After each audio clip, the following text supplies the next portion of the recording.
अस्सलाम वालेकुम dear students, welcome back to my channel. ये है आपका favourite channel your free academia. I hope so कि आप लोगों के पेपर्स जो हैं वो बहुत बहुत अच्छे हो रहे होंगे।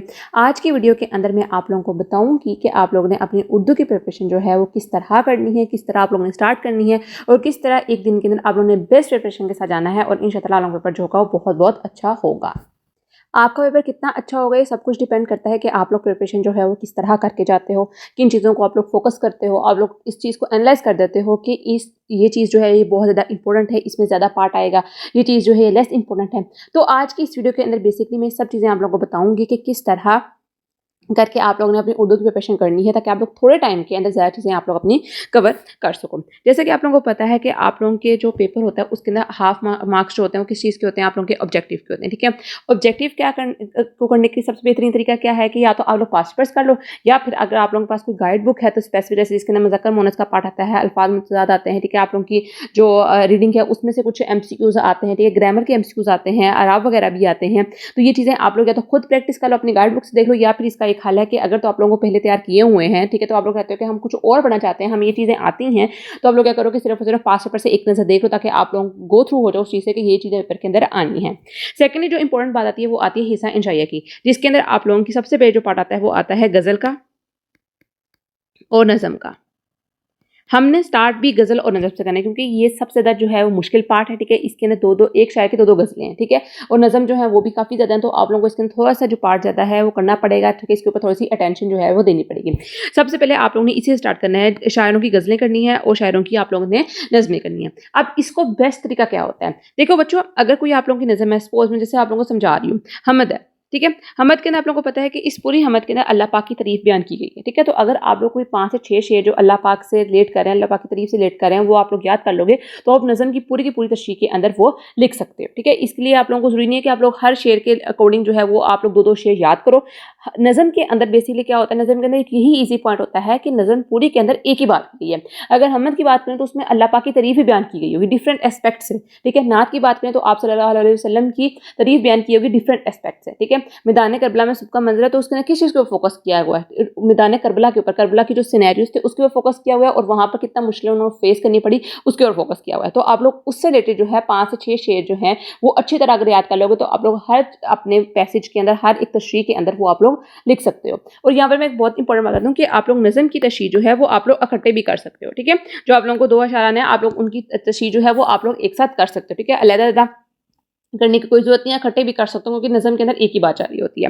अब गज़ल की बात करते हैं। अब गज़ल के अंदर बेसिकली क्या होता है, गज़ल के अंदर ज़्यादातर हमारे जो गज़ल सारी की सारी ये गज़लें हैं, इसके अंदर बेसिकली क्या है कि महबूब की बेरुखी का जिक्र है। ठीक है, शायर जो है वो बहुत ज़्यादा अफसुर्दा है, बहुत इस तरह की इसके क्रिटिकल बहुत उसकी कंडीशन है। ठीक है, तो आप लोगों ने करना है कि महबूब की जुदाई के में जो शायर है, जो महबूब शायर को लिफ्ट नहीं करवाता, ठीक है, उससे रिलेटेड आप लोगों से 2 से 3 शेर याद कर लेने हैं। ठीक है, सिर्फ फ़र्क वहाँ पर आएगा, कुछ गज़लें ऐसी हैं जहाँ पर उन्होंने कॉन्टेक्स्ट का दिया होता है, वो उन्होंने कॉन्टेक्स्ट दिया होगा। कुछ गज़लें ऐसी भी होती हैं जिसके अंदर उन्होंने अल्लाह पाक को भी इंक्लूड किया होता है। ठीक है, तो कुछ गज़लें ऐसी होती हैं जिन्होंने उसके अंदर उन्होंने डिफरेंट एक्सपेक्ट्स को टच किया होता है। ठीक है, एक शेर के अंदर वो शायर महबूब की बात कर रहा है, एक शेर के अंदर दुनिया की बात कर रहा है। ठीक है, तो आप लोगों ने उनको फिर फिगर आउट कर लेना है कि हाँ भाई ये थोड़ा सा चेंज है तो इसके लिए मुझे शेर याद करना पड़ेगा। ठीक है, तो आप लोग इस तरह करके थोड़े टाइम के अंदर आप लोग यह चीज़ें आप लोग अपनी तैयार कर सकते हो। ठीक है, गज़ल को या नज़म को अटेंड करने के लिए सबसे बेहतरीन तरीका यही है कि आप लोगों को ज़्यादा से ज़्यादा वर्ड्स आते हो। ठीक है, सेंटेंस तो वहाँ भी आप लोग बना सकते हो, गज़ल और नज़म को आप लोग याद नहीं पूरी तरह कर सकते, इनकी तशरीह जो होती है वो इम्पॉसिबल है याद करना। ठीक है, आप लोगों की सेंटेंस मेकिंग जो होती है वो इसी चीज़ को आती है।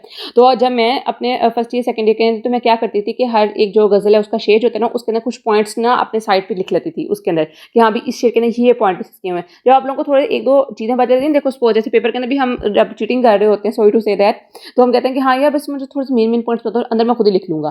ठीक है, तो यही इस चीज़ के ऊपर आप लोगों ने अप्लाई करना है कि आप लोगों ने अगर सपोज कोई शेर है जिसके अंदर उसने महबूब की बेरुखी का जिक्र किया हुआ है तो मैं वहां से उसके अंदर 2-3 पॉइंट्स उठा लूंगी। ठीक है, महबूब की बेरुखी का जिक्र किया हुआ है, महबूब जो है किसी और के साथ इन्वॉल्व है उसका जिक्र किया हुआ है, तो मैं इसी को चेंज करके बार बार चेंज करके डिफरेंट एस्पेक्ट्स में डिफरेंट वेज के अंदर मैं अपनी तशरीह जो है बेहतरीन तरीके से कर लूंगी। ठीक है, उसके बाद दूसरे नंबर पर आप लोगों ने करना है, दूसरे नंबर पर आप लोगों ने खुलासाजात करने हैं असबाक के और नज़मों के। जब आप लोगों ने तशरीह की तरह तैयार कर ली तो आप लोगों के जो खुलासा होगा वो भी ऑटोमेटिकली तैयार हो जाएगा। लेकिन जो असबाक हैं उनकी खुलासा याद करने का तरीका क्या है कि जैसा कि आप लोगों को पता है पेपर पैटर्न को अकॉर्डिंग अगर आप लोगों के 12 चैप्टर्स हैं, ठीक है। तो आप लोगों को 2 खुलासे आने होते हैं ना, एक आप लोगों को पहले चैप्टर्स में से आएगा, मीन्स कि पहले हाफ में से आएगा, पहले 6 चैप्टर्स में से आएगा और दूसरे 6 चैप्टर्स में से आएगा, ठीक है। तो आप लोग क्या करोगे, अगर आप लोगों के पास टाइम नहीं है या आप लोग कहते हो कि हमें भी इतनी तैयारी, जो लास्ट वाले हैं उनकी तैयारी हमें अच्छी तरह नहीं आती है, तो आप लोग पहले वाले 6 या 7 जो हैं वो अच्छी तरह याद कर लो, ठीक है। ये डिपेंड करता है कि आप लोगों के कितने चैप्टर्स हैं। अगर आप लोगों के 10 हैं तो हाफ 5 पे डिवाइड होगा, ठीक है। 12 है तो 6 पे डिवाइड होगा। तो इस तरह करके पहले हाफ में से आप लोगों को एक खुलासा आएगा और एक दूसरे हाफ में से आएगा। तो आप लोगों के ऊपर डिपेंड करता है कि आप लोग कौन से वाला खुलासा जो होता है वो अच्छी तरह करना चाहते हो, ठीक है। अगर आप लोग पहले हाफ कर रहे हो तो आप लोगों ने कोशिश करनी कि पहले हाफ फिर आप लोगों को अच्छी तरह आते हैं, ठीक है। उसके अंदर कोई गलती की गुंजाइश फिर नहीं होनी चाहिए, ठीक है। Keep that thing in mind. उसके बाद आप लोगों ने 3rd नंबर पे करनी है तशरीह। तशरीह आप लोगों ने करनी है किस चीज़ की, असबाक की। इसके ऊपर प्रोबेबली आप लोगों को हो सकता है थोड़ा सा टाइम ज़्यादा लग जाए, ठीक है। क्यों? क्योंकि इसके अंदर इसलिए क्या होता है कि तशरीह के पैराग्राफ ज़्यादा होते हैं, ठीक है। आप लोग पढ़ तो सकोगे नहीं, पहली बात तो ये इम्पॉसिबल है कि आप लोग तशरीह के सारे पैराग्राफ जो है पढ़ो। इसलिए इंपॉर्टेंट ये है कि आप लोग जो उसका मफ़हूम लिखा हुआ है या फिर उन्होंने थोड़ा सा सियाक़ो-सबाक़ लिखा हुआ है उसको आप लोग लाज़िमन पढ़ लो, ठीक है। कुछ वर्ड्स जो होंगे वो ख़त-कुशीदा अल्फाज के मायने उनको लाज़िमन तैयार करके जाना है, वो तो फ्री के नंबर होते हैं। अगर आप लोगों को ख़त-कुशीदा अल्फाज के मायने आ जाते हैं ना, आप लोगों को पता चलता है कि इस वर्ड का मीनिंग क्या है, तो आप लोगों की तशरीह बहुत ईज़ी हो जाती है। एक और इंपॉर्टेंट बात कि अगर तो आप लोगों के पास तशरीह के लिए थोड़ा सा कम मटीरियल है ना, तो कोशिश करो कि आप लोग ना पूरे चैप्टर को बीच में इंक्लूड कर लो, ठीक है। अगर आप लोगों के पास मीन्स कि अगर आप लोगों को तशरीह आ नहीं रही है तो आप लोग कोशिश करो उसको स्टार्ट में भी थोड़ा सा ऐड कर लो, थोड़ा सा एंड से भी ऐड कर लो, दरमियान वाला भी लिख लो, ठीक है। तो आप लोग इस तरह ऐड करके अपनी तशरीह को जो है वो लेंथी कर सकते हो। तो ये कुछ बातें हैं जिनको आप लोगों ने पेपर के अंदर आके इम्प्लीमेंट करके आना है, ठीक है। उसके बाद नंबर 4 पर आप लोगों ने क्या करना है, नंबर 4 पे आप लोगों ने बच्चों मुकालमा करना है और साथ नंबर 5 पर आप लोगों ने दरख्वास्त करनी है।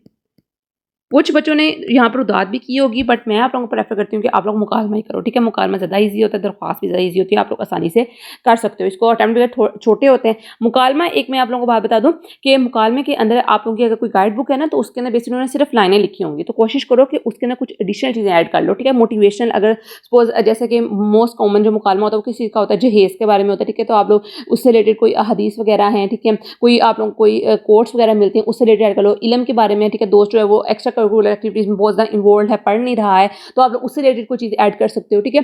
सेहत के बारे में है मुकालमा, ठीक है, उसके अंदर ऐड कर सकते हो चीज़ें। कोई भी आप लोगों को रिलेटेड कोट मिले, कोई भी रिलेटेड आप लोगों को आयत मिले, हदीस मिले, कुछ भी मिले, कोई शेर मिले, तो आप लोगों ने कोशिश करनी कि आप लोग मुकालमे के अंदर वो चीज़ें ऐड कर लो। और बी केयरफुल, ये ना हो कि आप लोगों को दो लोगों के दरमियान मुकालमा हो रहा हो तो एक ही बात है दूसरे के अंदर ना डाल दो, ठीक है। ये ध्यान से आप लोगों ने लिखना है। अक्सर बच्चे क्या करते हैं कि पहले सारे वो मुकालमा लिख लेते हैं, उनको रटा हुआ होता है, उनको आता है, ठीक है, that's a good thing to some extent, ठीक है। तो उनको आता है तो वो लिख लेते हैं। बाद में जब वो नेम ही लिख रहे होते हैं, सपोज एक का नाम अली है और दूसरे का नाम जो है वो आप लोग समझ लो अब्दुल्ला है, ठीक है। तो वो अली की बातें अब्दुल्ला में कह देंगे, अब्दुल्ला की बातें अली में है। तो एंड तक जाते हैं तो क्या होता है कि अली जो होता है वो अब्दुल्ला बन जाता है, अब्दुल्ला जो होता है वो अली बन जाता है। तो आप लोगों ने इस चीज़ से ध्यान रखना है कि आप लोगों की ये गलती ना हो, ठीक है। और नंबर 6 पे जो आप लोगों ने आना है वो आप लोगों ने किस चीज़ के ऊपर है, नंबर 6 पे आप लोगों ने करनी है तलखीस। सॉरी, आप लोगों ने नंबर 6 पे करनी है तलखीस, ठीक है। इसको करने का क्या तरीका है बच्चों, तलखीस जो है वो आप लोगों से पढ़ तो होगी नहीं, क्योंकि चैप्टर बहुत ज़्यादा तलखीस है जो है आप लोगों की गाइड बुक के ऊपर मेंशन है, आप लोगों बुक के ऊपर मेंशन है। अगर तो आप लोगों के पास टाइम बच रहा है इस सब करने के बाद, तो आप लोग क्या करो कि एटलीस्ट बुक वाली जो है वो अच्छी तरीके से पढ़ लो। या फिर इसका सबसे बेस्ट तरीका है कि आप लोग यूट्यूब के ऊपर देख लो कि तलखीस कैसे की जाती है, तलखीस निगारी को किस तरह किया जाता है। या फिर आप लोग इसके कुछ पॉइंट्स खुद ही पढ़ लो, ठीक है। आप लोग इस गाइड के ऊपर कोई शरह सरमाया यूज़ कर रहे हो, कुछ भी कर रहे हो, तो उसके ऊपर लिखा होगा कि तलखीस की कैसे जाती है। तो अगर आप लोग इस अकॉर्डिंग आप लोग अपनी तैयारी करते हो तो आप लोगों को बहुत ज़्यादा जो है वो फ़ायदा होगा, ठीक है। तो ये चीज़ें आप लोगों ने अपने ज़हन के अंदर रखनी है और इसी के अकॉर्डिंग आप लोगों ने अपनी तैयारी जो है वो करनी है। अगर तो बच्चों आप लोग इन सब चीज़ों को फॉलो करोगे तो इंशाअल्लाह मैं आप लोगों को गारंटी देती हूँ कि आप लोगों का पेपर जो है वो बहुत बहुत अच्छा होगा, ठीक है। ये जो है सारा कुछ मैंने कैलकुलेट करके आप लोगों को बताया है, ठीक है। मैंने उन सब बच्चों से राय ली है जो कि इस फेज़ से गुजर चुके हैं, जिन्होंने किस तरह आप लोगों ने अपनी इम्प्लीमेंट किया कि उन्होंने पेपर जो है बहुत अच्छे तरीके से देख रहे हैं, ठीक है। तो आप लोग इन चीज़ों को लाजमन फॉलो करो, इंशाअल्लाह आप लोगों के मार्क्स जो हैं बहुत बहुत अच्छे आएंगे। तो आज के लिए इतना ही, कल मिलते हैं एक नई अच्छी एक्साइटमेंट के साथ, तब तक के लिए फ़ी अमानिल्लाह।